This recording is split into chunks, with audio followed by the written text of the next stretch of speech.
welcome to Business Line. With all eyes on the US Federal Reserve these days, in this program we take a close look at the world's biggest economy and its way through the crisis. The US Central Bank's statutory objectives for its monetary policy are maximum employment and price stability. In 2008, the Federal Reserve had to act outside the box amid the crisis spreading around the world. Its ultimate goal was to support the economy. And the Fed responded aggressively, having implemented a number of programs.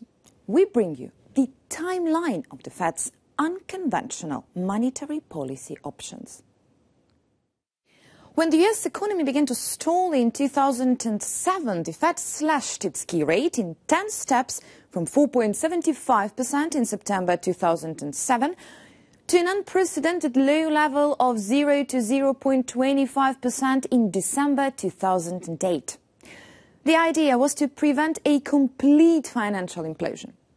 The rate cut is the usual method for any central bank to fight recessions, as it allows banks to offer cheaper loans to businesses.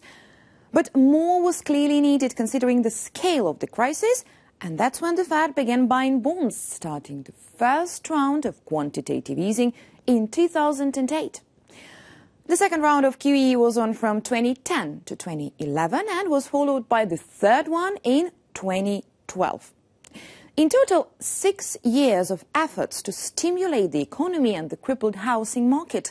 The Fed's flagship program was started by Ben Bernanke and tapered fully by his successor, Janet Yellen.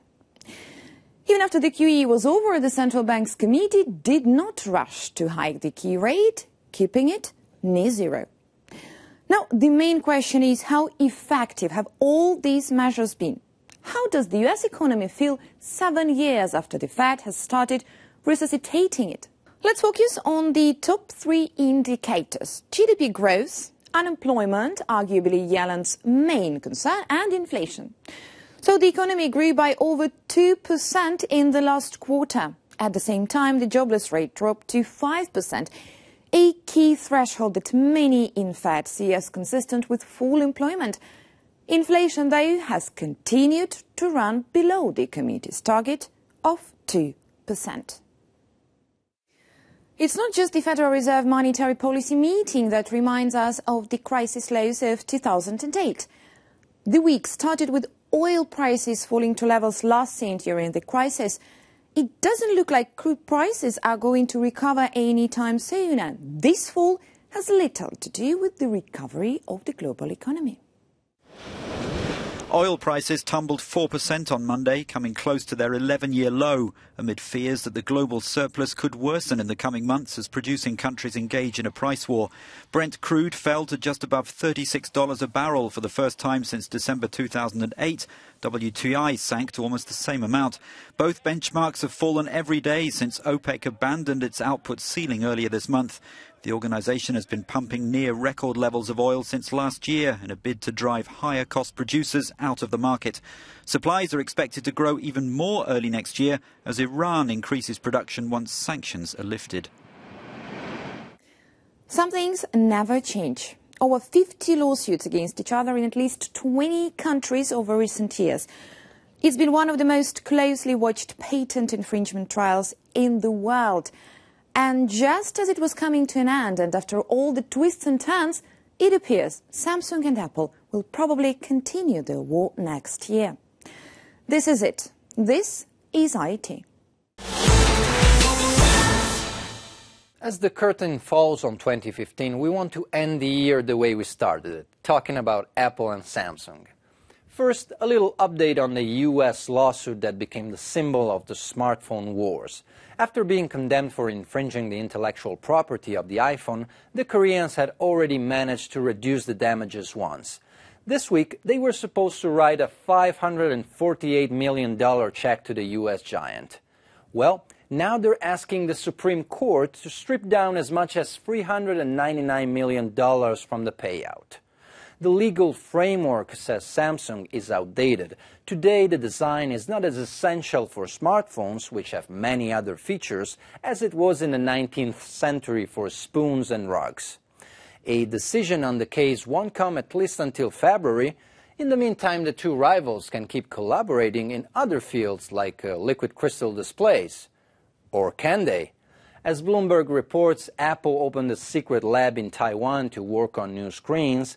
The mission, developing devices that are thinner, brighter, and more energy efficient, couldn't be more critical. Analysts are starting to predict a slump in the sales of the iPhone, their best-selling product.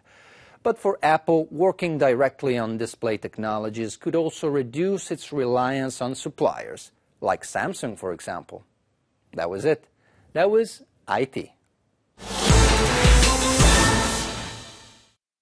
Star Wars: The Force Awakens opens in cinemas this week. This movie is set to become the most successful release of 2015. Some say it could even become the first to break the $3 billion barrier. It has already broken the record for most tickets sold in advance. But it's not just about the film itself.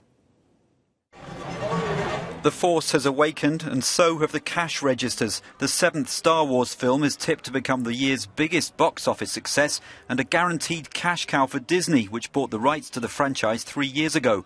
But ticket sales are expected to be dwarfed by revenue from merchandise. I got the BB-8 plushie because I can't afford the actual robot. It's like $200, the whole paycheck, but yeah. Estimates suggest that merchandise receipts may be more than double the value of box office sales. Add together the rest of the intergalactic paraphernalia, and it's thought the movie and its spin-offs could rake in well over €8 billion in the first year of release. Two Star Wars-themed video games, Battlefront and Disney's Infinity, are expected to generate over €1 billion. The receipts may not be as infinite as space itself, but they look set to grow. The Force Awakens should kick off a Star Wars trilogy, with Disney promising a new film each year.